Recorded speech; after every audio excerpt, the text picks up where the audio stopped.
தமிழை நேசிக்கும் அனைவருக்கும் வணக்கம் நண்பா. நான் தான் அவங்க டிஎன்பிஎஸ்சி மதிவான பிஎம்பிகேடிசிஏ. TNPSC TET exam, police exam சொல்லப்போனால் வரக்கூடிய வாரங்களில் வரப்போகுது. சொல்லப்போனால் இதுக்கு புது புக் படிக்கணும், பழைய புக் படிக்கணும்னு சொல்லி நிறைய பேர் கன்ஃபியூஸ் இருப்பீங்க. அதற்கான ஒரு முழுமையான விளக்கம் தான் நிகழ்ச்சியை பார்க்க போகிறோம். நிகழ்ச்சியை முழுமையாக பாருங்கள். நிகழ்ச்சி பிடிச்சிருந்தால் லைக் பண்ணுங்கள், ஃப்ரெண்ட்ஸுக்கு ஷேர் பண்ணுங்கள், சப்ஸ்கிரைப் பண்ணுங்கள், பக்கத்தில் பெல் பட்டன் கிளிக் பண்ணுங்கள். வாங்க நிகழ்ச்சி போகலாம். ஃபஸ்ட்டு வந்து புது புக் பழைய புக். சரி, நம்ம முதல் டிஎன்பிஎஸ்சி எக்ஸாம்னு வருவோம். டிஎன்பிஎஸ்சி குரூப் 4 எக்ஸாம் நோட்டிஃபிகேஷன் இந்த வருஷம் வரப்போகுது. அதே மாதிரி TNPSC group 2A notification annual பிளானரில் மே மாதம் கொடுத்துருக்காங்க. அது மே மாதம் வரலாம், இல்லை ஜூலை மாதம் கூட வரலாம். முதல்ல சொல்லிக்கிறேன். சரி, இப்போ வந்து என்ன பண்ண போகிறோன்னா, இதுக்கு நம்ம புது புக் படிக்கணும், பழைய புக் படிக்கணுமா? ஏன்னா வந்து இன்றைக்கி வந்து டெட் எக்ஸாம் வந்து ஜூலை மாதம் வரப்போகுது. இன்னும் வரக்கூடிய மாதங்களில் டெட் எக்ஸாம் வரப்போகுது. அவங்களுக்கும் இந்த வீடியோ பயனுள்ளதாக இருக்குன்னு சொல்லி தான் நம்ம பண்ணியிருக்கோம். போலீஸ் எக்ஸாமும் சொல்லப்போனால் ஜூலை மாதம் ஆகஸ்ட் மாதம் வரப்போகுது. சரியா? சரி, இப்போ வந்து இதில் வந்து நான் வந்து புது புக் படிக்கணும், பழைய புக் படிக்கணுமான்னு சொல்லி நிறைய பேருக்கு ஒரு கிளாரிஃபிகேஷன் இருக்கும். என்னைய கேட்டால் புது புக்கும் பழைய புக்கும் ஒன்று தான். ஓகேவா? இப்போ அதுக்கு ஒரு எக்ஸாம்பிளாக ஒரு 2-3 எக்ஸாம்பிள் சொல்கிறேன். ஃபஸ்ட்டு வந்து நம்ம பொது தமிழ் பார்ப்போமே. பொது தமிழ் பொறுத்த வரைக்கும் நீங்கள் பார்த்தீங்கன்னா பாடம் மாறலாம், செய்யுள் மாறலாம், அல்லது உரைநடை மாறலாம், திரைப்படம் மாறலாம். ஆனால் வந்து உங்களுக்கான இது வந்து மாறாது. அதுதான் வந்து ரொம்ப ரொம்ப ரொம்ப ரொம்ப மெயின். ஏன்னா வந்து இப்போ உதாரணம் சொல்ல போனால் இலக்கணம். ஓகே, இப்போ வந்து வட்டக்கல்னு சொல்கிறேன், அது இலக்கண குறிப்பு தருகன்னு சொல்லி ஒரு கேள்வி வருது. ஓகே, இப்போ டிஎன்பிஎஸ்சியில் வட்டக்கல்னு சொல்லி ஒரு கேள்வி வருது, இலக்கண குறிப்பு தருகன்னு சொல்லி கேள்வி வருது. இது டெட் எக்ஸாமில் தமிழ் பேப்பரில் வரலாம்.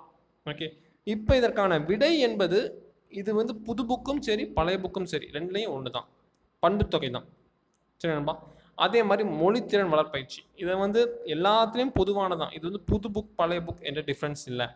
அதனால புது புக் படிக்கணும் பழைய புக் படிக்கணுமான்னு கேட்குறவங்களுக்கு ரெண்டு புக்லேயும் இருக்கிற ஒரே ஒரு டிஃபைன், ரெண்டுலேயுமே வந்து ஒன்றே ஒன்று தான் இருக்குது. என்ன இருக்குன்னா, முக்கியமான ஒன்றே ஒன்று தான். என்னதுன்னா வந்து உங்களுக்கு வந்து அந்த கண்டென்ட், அதாவது வந்து இலக்கணம் என்பது மாறாமல் இருக்க போகிறது. அதே மாதிரி திருவள்ளுவர் என்பது திருக்குறளை பற்றி நீங்கள் எழுதும்போது திருவள்ளுவர் பற்றி நீங்கள் என்ன புத்தகத்தில் படித்தாலும் ஒரே ஒரு கருத்து தான் சொல்லிட்டு இருப்பாங்க. கருத்து மாறாது. அது கருத்தாகவும் மாறாது, கருத்தியலாகவும் மாறாது.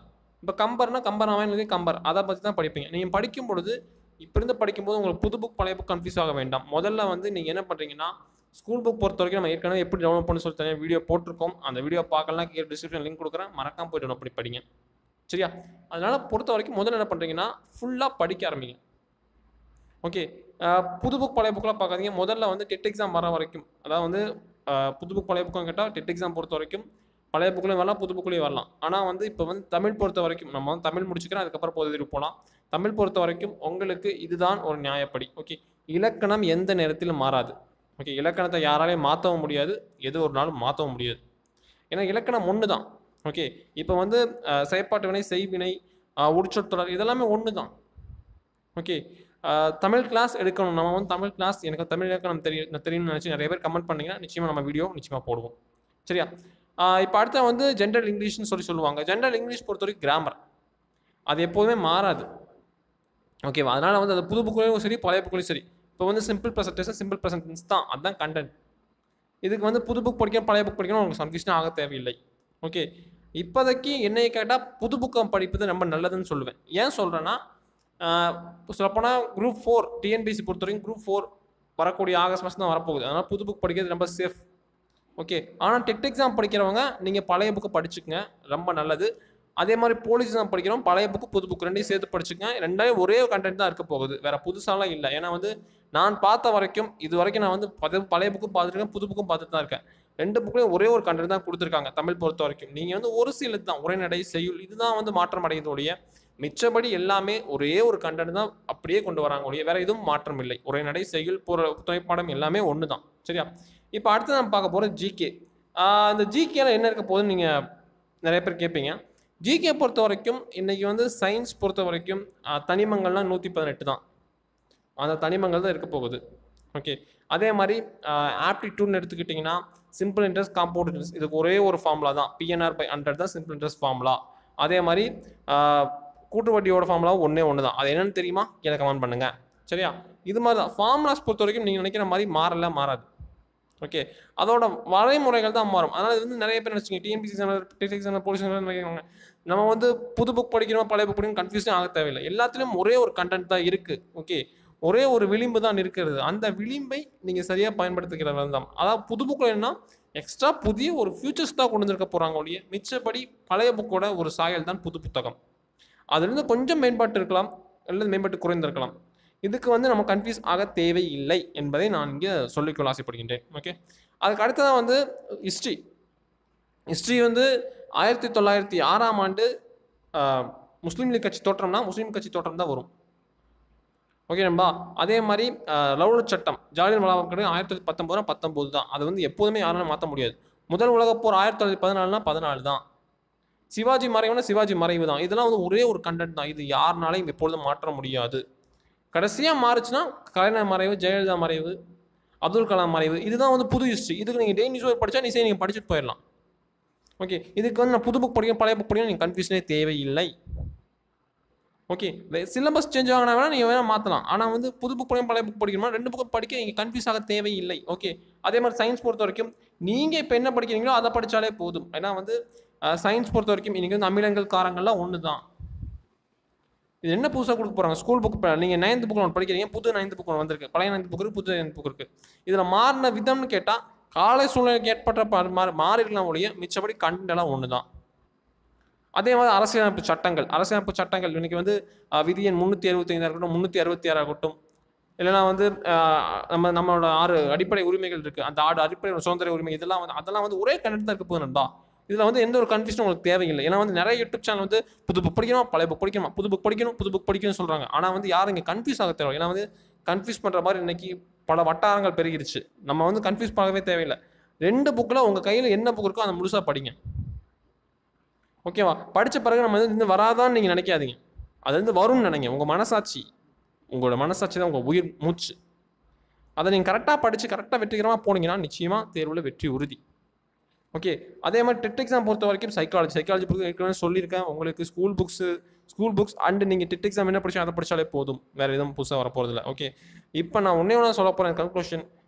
புது புக் படிக்கணும், பழைய புக் படிக்கணுமான்னு கேட்டால் 2 புத்தகம் நல்லது தான். ஓகேவா? உங்கள் கையில் இப்போ 10th புக்கு பழைய புக் இருந்துச்சுன்னா அதில் மெய்தான் அரும்பு விழுது துல்விரை யாருக்கான்னு ஒரு மனப்பாட பாடல் இருக்கும். அந்த பாடல் படிச்சிங்கனாலே நிச்சயமாக அது ஆசிரியர் குறித்து படிச்சு வச்சுங்க. அந்த பாடல் வந்து அவரோட அந்த ஆசிரியர் ஒருத்தர் தான். அந்த பாடல் தான் வேறுபடும். ஓகே, இப்போ கம்பராமாயணம் எடுத்தால் விட்பெரும் பெயர் தோன்றும் கலைஞர் புரியும் கண்டேன்னு சொல்கிறாங்க. ஓகே, இது கம்பராமாயணம் பாடல் தான். ஓகே, இப்போ கம்பராமாயண பாடல் வேறு கொடுத்துருக்கலாம். அது சுந்தரகாண்டத்தில் கொடுத்துருக்கலாம், இல்லை நம்மளோட இந்த பாலகாண்டத்தில் கொடுத்துருக்கலாம். அதுதான்.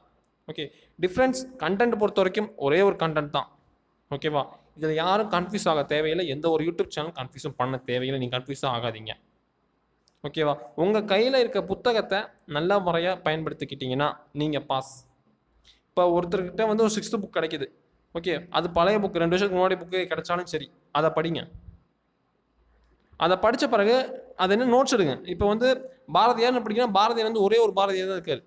புது புக்கில் வேறு பாரதியார், பழைய புக்கில் வேறு பாரதியார் இல்லை. ஏன்னா புது புக்கில் கொஞ்சம் எக்ஸ்ட்ரா கொடுத்துருக்கலாம் பாரதியாரை பற்றி. ஆனால் பழைய புக்கில் அதே பாரதியார் இருக்குது. அந்த சொன்ன கொஞ்சம் எக்ஸ்ட்ரா பாயிண்ட்டோன்னா நீங்கள் விட்டு போகலாம் முடியும். ஆனால் பாரதியார் தான். பாரதியார் எட்டயபுரத்து தான் பிறந்தார். பாரதியார் அங்கே தான் இருந்தார். இதுதான், வேறு எதுவும் சொல்ல முடியாது. இப்போ புவியியல்னு சொல்லப்போனால் தமிழ்நாட்டோட மாவட்டங்கள் வந்து எவ்வளோன்னு கேட்டோம்னா போன பழைய புக்கில் கொஞ்சம் இந்த பழைய புக்கில் வந்து நம்ம இன்க்ளூடட் 2-3 டிஸ்ட்ரிக்ட் ஆடாக இருக்குது. அவ்வளோதான். ஓகே, மாநிலம் எடுத்துக்கிட்டால் இப்போ வந்து நம்மளுக்கு வந்து நம்மளோட தெலுங்கானா ஆந்திரா பிரிஞ்சிருக்கு. ஓகே, அவ்வளோ டிஃப்ரென்ஸ். பழைய புக்கில் ஒன்று தான், புது புக்கில் ஒன்று. நீங்கள் நியூஸ் பேப்பர் படித்தா உங்களுக்கே தெரிஞ்சிரு போகுது. ஓகேவா? இதே மாதிரி தான் நீங்கள் நிறைய பேர் வந்து இப்போ புவியியல் கொஞ்சம் வினக்கால சூழ்நிலை மாறி இருக்கலாம். இன்றைக்கி வந்து நிறைய ட்ரெயின் ஓடுறாங்க, புல்லட் ட்ரெயின் வருது, இந்தியாவில் நிறைய வளர்ச்சி ஆகுது. அங்கே நம்ம சர்தார் வல்லபாய் பட்டேலுக்கு ஒரு பெரிய சிலை வைக்கிறோம். இது மாதிரி சிலைகள்லாம் வைக்கிறோம். அதனால் இதில் யாரும் கன்ஃபியூஷன் ஆக தான் தேவையில்லை. ஓகே, நிறைய பேர் கன்ஃபியூஸ் பண்ணிகிட்டு இருக்காங்க, இன்னும் கன்ஃபியூஸ் பண்ணிகிட்டே இருப்பாங்க. அவங்கள யாரும் கண்டுக்காதீங்க ஃபஸ்ட்டு. ஏன்னா வந்து முதல்ல வந்து யார் தெளிவாக இருக்காங்கன்னு பாருங்கள், அவங்கள நாடுங்க. நிச்சயமாக சொல்கிறேன், உங்களுக்கு வெற்றி நிச்சயம். ஓகே, எப்பொழுதுமே வந்து நம்ம வந்து கரெக்டான வழியில் போகணும்னா நம்ம கையில் இருக்கிறத கரெக்டாக பயன்படுத்தினா போதும். கைக்கு இல்லாத நம்ம பயன்படுத்தும் பொழுது நம்ம கையில் கிடைக்காது. ஓகே, கையில் எப்பொழுதும் உங்ககிட்ட இருக்கணும். இருக்கிற புத்தகங்களை சரியான முறையில் படிச்சிங்கனாலே போதும், நிச்சயமாக வெற்றி நிச்சயம். ஓகே, இதுக்காக வந்து நிறைய பேர் நினைப்பாங்க பழைய புக் வச்சுருப்பாங்க, புது புக்கும் எக்ஸ்ட்ரா வாங்கணும் கேட்டால் புது புக்கு நீங்கள் வாங்க தேவை. ஏற்கனவே சொல்லியிருக்கேன், நீங்கள் மொபைல் ஃபோன் ஆண்ட்ராய்ட் ஃபோன் வச்சு ஆண்ட்ராய்ட் ஃபோனில் டவுன்லோட் பண்ணிக்கலாம். அதை படித்தாலே போதும். வேறு புதுசாக படிக்கணும் அவசியம் இல்லை. ஓகே நண்பா. ஏன்னா வந்து புது புக்கு வாங்கி அம்மா அப்பா கை காசை போட்டு 1000 2000 செலவு பண்ணி நோட்ஸ் எல்லாம் வாங்கணும் அவசியம் இல்லை. டிஎன்பிஎஸ்சி பொறுத்த வரைக்கும் உங்களுக்கு ஸ்கூல் புக்ஸ் இருந்தால் 80% வரும். வேறு புதுசாக கேட்க வாய்ப்புகள் ஒரு 20% மாறப்போகுது, அவ்வளோதான். அதை நீங்கள் வந்து நம்ம மார்க் டெஸ்ட்டு இந்த நம்ம நிறைய டெஸ்ட்லாம் இருக்குது, ஃப்ரீ டெஸ்ட்டே இருக்குது, அதெல்லாம் போட்டாலே போதும். அந்த 20% நீங்கள் எடுத்துடலாம், 100க்கு 100 மார்க் எடுத்துடலாம். டெட் எக்ஸாம் பொறுத்த வரைக்கும் எதுக்கு கஷ்டப்படுறீங்க? ஸ்கூல் புக்ஸ் நல்லா படிங்க. 1ஆவது வந்து 12வது வரைக்கும் புக்கு படித்தாலே போதும். புதுசாலாம் கேட்க போகிறது இல்லை. பழைய புக் புது புக்கெலாம் இல்லை. ஏன்னா வந்து புது புக்கு நான் ஏற்கனவே சொல்லியிருக்கேன், பிடிஎஃப் எப்படி டவுன்லோட் பண்ண சொல்லியிருக்கேன். அந்த டவுன்லோட் பண்ணி படிங்க. பழைய புக்கும் படிச்சு வச்சுருக்கேன். இப்போ உங்கள் கையில் பழைய புக்கு வந்து பழைய புக் படிக்க ஆரம்பிங்க. ஏன்னா டெட் எக்ஸாமுக்கு ஒரு ஆசிரியர், நீங்கள் நாளைக்கு ஒரு ஆசிரியர் ஆக போகிறீங்க, உங்களுக்கு அது தேவைப்படும் என்பதுக்காக தான் அது ரொம்ப முக்கியமாக இருக்குது. போலீஸ் எக்ஸாம் 6ஆம் போது 10ஆம் வகுப்பில் புத்தகம் படிங்க. அதே மாதிரி நான் ஏற்கனவே ஒரு கைடு கொடுத்துட்டேன், அதை படித்தாலே போதும், நிச்சயமாக நீங்கள் பாஸ் பண்ணிடலாம். அவ்வளோதான் நண்பா இந்த வீடியோ. நான் முடிவாக சொல்ல போகிறது ஒன்று தான். உங்கள் கையில் என்ன புத்தகம் இருக்கோ, 6ஆவது புத்தகம் பழைய புக் இருந்தால் பழைய புக் படித்தா போதும், 7ஆவது பழைய புக் இருந்தால் பழைய புக் படித்தா போதும். அது செய்யணும்னா செய்யலோட கண்டென்ட். ஆனால் என்னென்னா அதுலேருந்து துறைப்பாடம் முறைநிலை அது மட்டும் தான் மாறுபடும். ஓகே, அதே மாதிரி இப்போ ஹிஸ்ட்ரி, ஜாகிரஃபி, பொலிட்டிக்கல் சயின்ஸ் எல்லாமே சரி, எல்லாமே ஒன்று தான். ஓகே, அதில் மாறப்போகிறது ஒரு சில வாக்கியங்களில் ஒரு சில சுற்றுலா ஏட் பண்ணலாம், அவ்வளோதான். அதை நம்ம மொபைலில் அந்த பிடிஎஃப் டவுன்லோட் பண்ணி பார்த்தாலே போதும். அதற்கு தனியாக புக்கு வாங்கி படிக்கணும், அது வாங்கி படிக்கணும். புக்கு திருச்சியில் கிடைக்கும், மதுரையில் கிடைக்கும், அங்கே கிடைக்கும், இங்கே கிடைக்கும், ஆன்லைனில் கிடைக்கும், ஃப்ரீயாக கிடைக்கும். வேண்டாம், எந்த ஒரு விளம்பரத்தையும் நம்பாதீங்க. ஓகே, கையிலேருந்து 10 காசு கொடுக்கறதுக்கு முன்னாடி பல டைம் யோசிங்க. நண்பனாக சொல்கிறேன், கையிலேருந்து 10 காசு போகும்போது தான் அதோட வழி தெரியும். நான் அந்த வழியை உணர்ந்தனால தான் நீங்கள் யூடியூப் சேனல் உங்களுக்காக நடத்திட்டு இருக்கேன். ஒவ்வொரு காசும் செலவு பண்ணி நான் டிஎன்பிஎஸ்சி எக்ஸாமுக்கு, டெட் எக்ஸாமுக்கு, போலீஸ் எக்ஸாமுக்கு இவ்வளோ படித்தனால தான், இந்த கஷ்டம் நீங்கள் படக்கூடாதுன்னு சொன்னனால தான் யூடியூப் சேனல் ஆரம்பித்தோம். இல்லைனா இல்லை, இதான் நான் ஆரம்பிச்சிக்க மாட்டேன். ஒரு ஃப்ரீயாக உங்களுக்கு நான் ஒரு மோட்டிவேஷன் பண்ணி உங்களை மேலே கொண்டு வரணும். நீங்களும் வரணும். வெற்றி நிச்சயம் வெல்வது நாம் தான்ல. வெற்றி நிச்சயம்னா நிச்சயமாக இந்த வீடியோக்கு ஒரு லைக் கொடுங்க. நீங்கள் நிச்சயமாக பாஸ் பண்ணணும்னு நினச்சிங்கன்னா இந்த வீடியோக்கு ஒரு லைக் கொடுங்க. நிகழ்ச்சி பார்த்த அனைவருக்கும் நன்றிக்குரிய விடைப்பது டிஎன்பிஎஸ்சி மதிவான BMBK DCA. ஏன்னா நம்ம வந்து ஓடிட்டே இருக்கோம், இந்த வருடம் நம்ம நிச்சயம் வேலை வாங்கிடணும், அதையும் சொல்லிக்கிறேன். வெற்றி நிச்சயம் வெல்வது நாம். டிஎன்பிஎஸ்சி வேலை உறுதி. டெட் எக்ஸாம் நிச்சயமாக பாஸ் பண்ணும். போலீஸில் நான் வரக்கூடிய அக்டோபர் மாதம் நான் பார்க்குற அத்தனை பேரும் நம்ம சேனல் பார்த்தவங்களா தான் இருக்கணும். அத்தனை பேருக்கு நான் சல்யூட் பண்ணணும். இந்த என்னோட வலது கையால் நான் நெற்றியில் கை வச்சுட்டு நம்ம சேனல் பார்த்தா உங்களுக்கு நான் சல்யூட் பண்ணணும். அது மாதிரி மாறி காட்டுவீங்கன்னா இந்த வீடியோக்கு ஒரு லைக் கொடுங்க, கீழே கமெண்ட் பண்ணுங்கள். வெற்றி நிச்சயம் தான் இல்லை, வெற்றி நிச்சயம் வெல்வது நாம். நன்றி கூடிய டிஎன்பிஎஸ்சி மதிவான BMBK DCA. வெற்றி நிச்சயம் வெல்வது நாம். நன்றி, வணக்கம்.